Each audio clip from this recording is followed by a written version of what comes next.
There was once a beautiful little valley where the sun was warm and the rains fell softly. Its apples were so red, its corn so yellow, its grapes so blue that it was called the Treasure Valley. Not a river ran into it, but one great river flowed down the mountains on the other side. It was called the Golden River. The lovely valley belonged to 3 brothers. The youngest, little Gluck, was happy-hearted and kind, but he had a hard life with his brothers, for Hans and Schwartz were so cruel and so mean that they were known everywhere around as the Black Brothers. They were hard to their farm hands, hard to their customers, hard to the poor, and hardest of all to Gluck. At last, the Black Brothers became so bad that the spirit of the west wind took vengeance on them. He forbade any of the gentle winds, south and west, to bring rain to the valley. Then, since there were no rivers in it, it dried up, and instead of a treasure valley, it became a desert of dry, red sand. The Black Brothers could get nothing out of it, and they wandered out into the world on the other side of the mountain peaks, and little Gluck went with them. Hans and Schwartz went out every day, wasting their time in wickedness, but they left Gluck in the house to work, and they lived on the gold and silver they had saved in Treasure Valley, till at last it was all gone. The only precious thing left was Gluck's gold mug. This the Black Brothers decided to melt into spoons to sell, and in spite of Gluck's tears, they put it in the melting pot and went out, leaving him to watch it.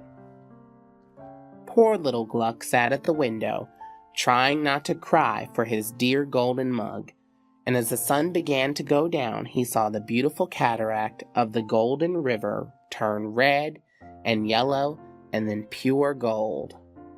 "Oh dear," he said to himself, "how fine it would be if the river were really golden. I needn't be poor then." "It wouldn't be fine at all," said a thin, metallic little voice in his ear.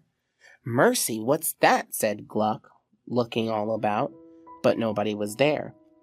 Suddenly, the sharp little voice came again. "Pour me out," it said. "I am too hot." It seemed to come right from the oven, and as Gluck stood, staring in fright, it came again. "Pour me out, I'm too hot." Gluck was very much frightened, but he went and looked in the melting pot. When he touched it, the little voice said, "Pour me out, I say." And Gluck took the handle and began to pour the gold out.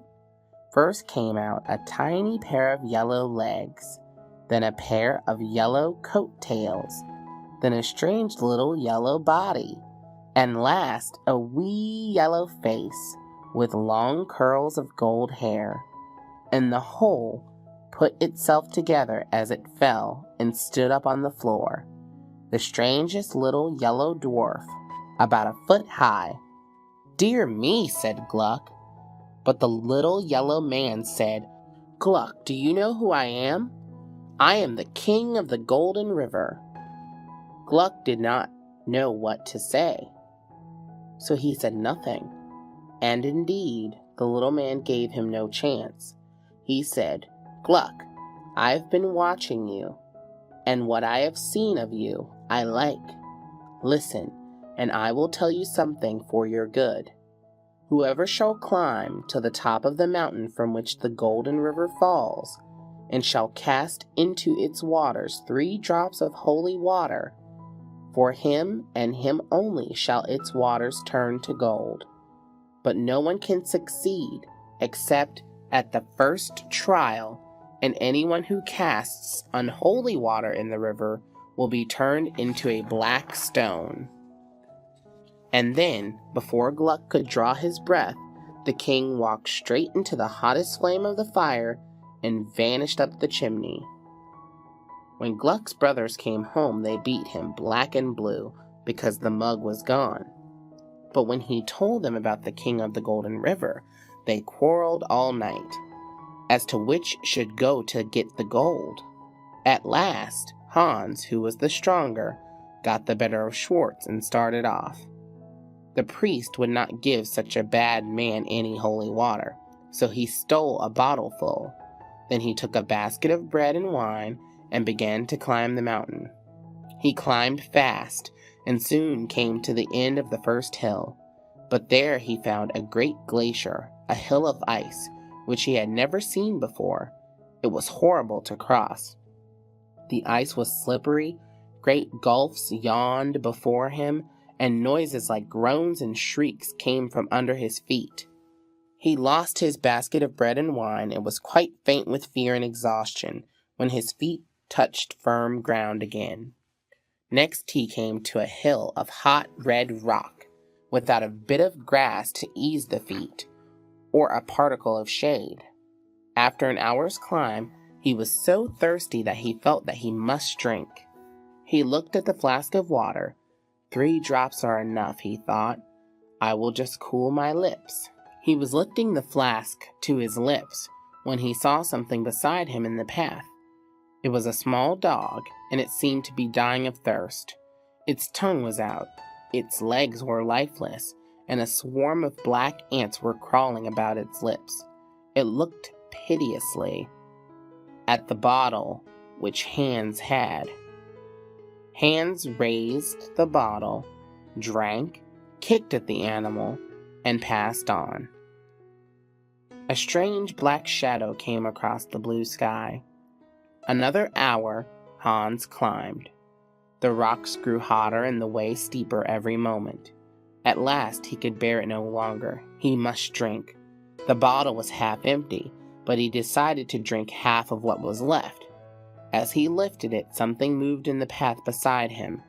It was a child, lying nearly dead of thirst on the rock, its eyes closed, its lips burning, its breath coming in gasps. Hans looked at it, drank, and passed on.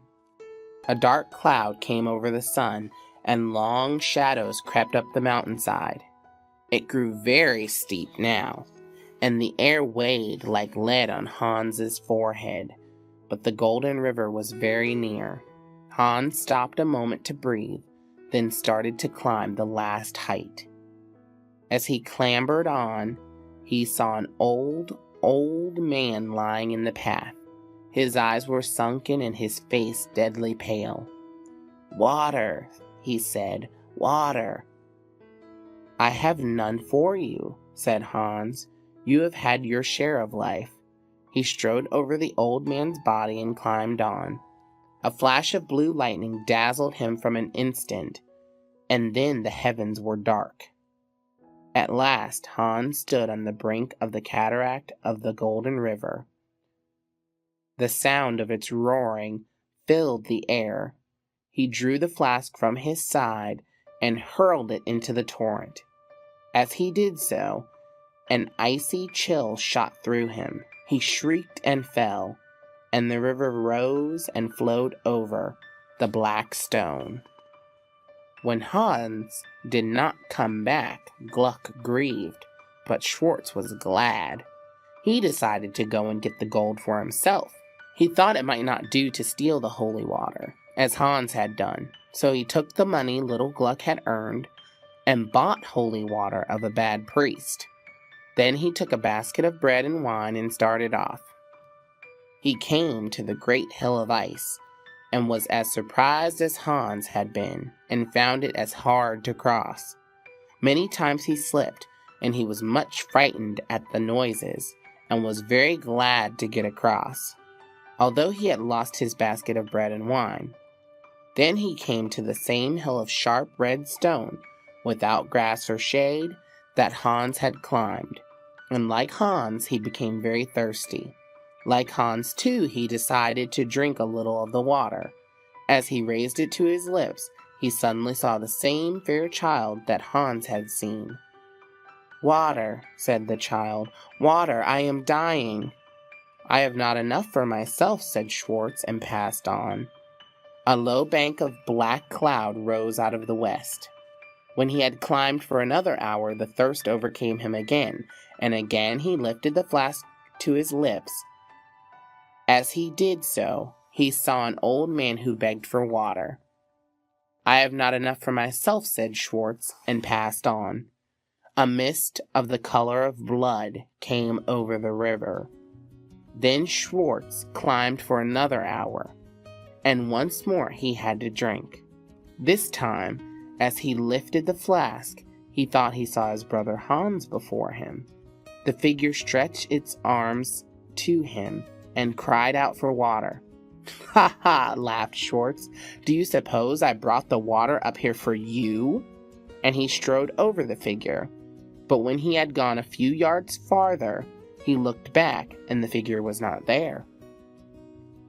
Then he stood at the brink of the Golden River, and its waves were black, and the roaring of the waters filled all the air. He cast the flask into the stream, and as he did so, the lightning glared in his eyes, the earth gave way beneath him, and the river flowed over the two black stones.